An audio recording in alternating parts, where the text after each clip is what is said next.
Hello, everyone. My name is Ryan Clark. I am the founder and CEO of Clark College Consulting and the author of two wonderful books, The College Entrance Game Plan and College Aid for Middle Class America.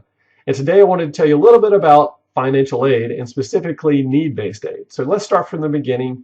There are four basic buckets of money to help you reduce and pay for college.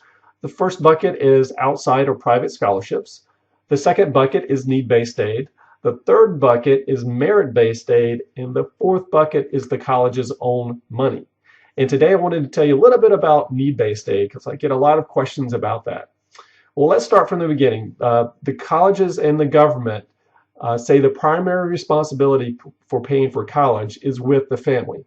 However, certain families do need some help with paying for college, and that's where need-based aid comes into play.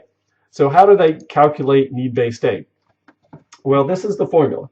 You can see it's the cost of education or cost of attendance as it's referred to sometimes, minus the family contribution or the expected family contribution. So let's talk about the first part of the formula, the cost of education. Well, this cost of education is determined by the colleges themselves. The cost of education is broken down into really five basic parts. The first part is tuition and fees. So you add up the tuition and fees for 1 year. Secondly is room and board. How much does it cost to stay there? Third is books. Fourth is transportation. And fifth is personal expenses. So the college will add in all five of those categories. Again, that's tuition and fees, room and board, books and supplies, transportation, personal expenses. Add that all together and they will come up with a cost of education or a cost of attendance as it's referred to sometimes. Now, you have to pay particular attention to this because that can vary from family to family a little bit. So for example, transportation might not be a big deal if your son or daughter is going to a college that's right down the road. But if they are going to a college that's across the United States, where your transportation expenses might be more than what the college uses as an average number for transportation. Also, personal expenses. Sometimes colleges will add in things like insurance, where your son and daughter might already be covered under your plan, and so your miscellaneous or personal expenses might be less than what they have listed there. So just kind of pay attention to that. Okay. So again, the first part of the formula is the cost of education. The second part of this formula is the family contribution, or sometimes referred to as the expected family contribution, or EFC. So what is the family contribution? Well, again, this is the EFC number is calculated and set by formula from Congress. So the essential formula is broken into four parts. They will look at part number one, the parent income. They will also look at the student income. They will also look at the parent savings and assets. And last but not least, the student's savings and assets. That's the primary factors that go into this family contribution or the expected family contribution number. Of course, there's a lot more variables as well. Some of the other factors that play a large role in your expected family contribution number is number one is the age of the older parent. Number two, the size of the family.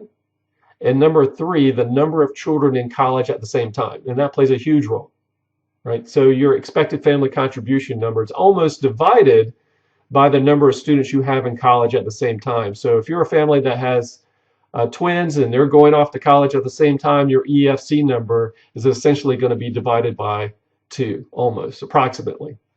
So isn't it nice that the federal government and the colleges will use the FAFSA form or use what they call the FAP form or the financial aid profile form or sometimes the college's own financial aid form to calculate how much they think you can pay.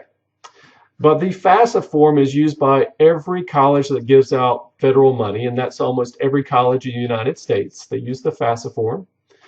So every college uses that form.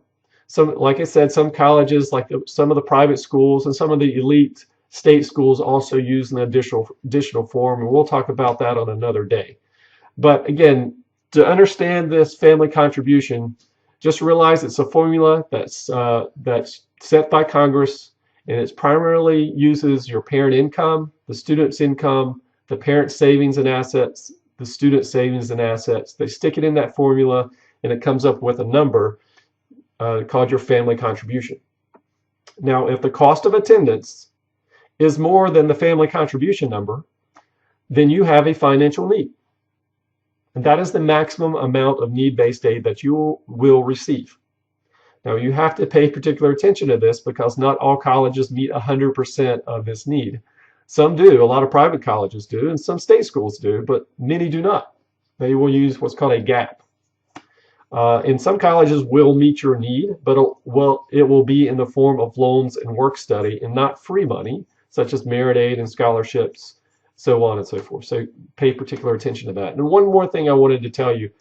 Now, some students also get private scholarships. As you remember, I talked about that earlier. Private scholarships, some colleges will reduce your financial need dollar for dollar if you receive any private scholarships. Not all colleges do that, but some do. So when you go on your college visits, make sure you ask them what is their financial aid policies on private or scholarship or outside scholarships. Do they subtract it from your need, or do they just add it on to your financial aid award? So thank you so much for spending some time with me today. I hope this was useful for you. Have a wonderful day. Sign up for this newsletter if you'd like to continue it, or send it to someone that you think you might find this useful. Well, thank you so much. Keep those questions coming in, and I look forward to seeing you soon. Bye-bye.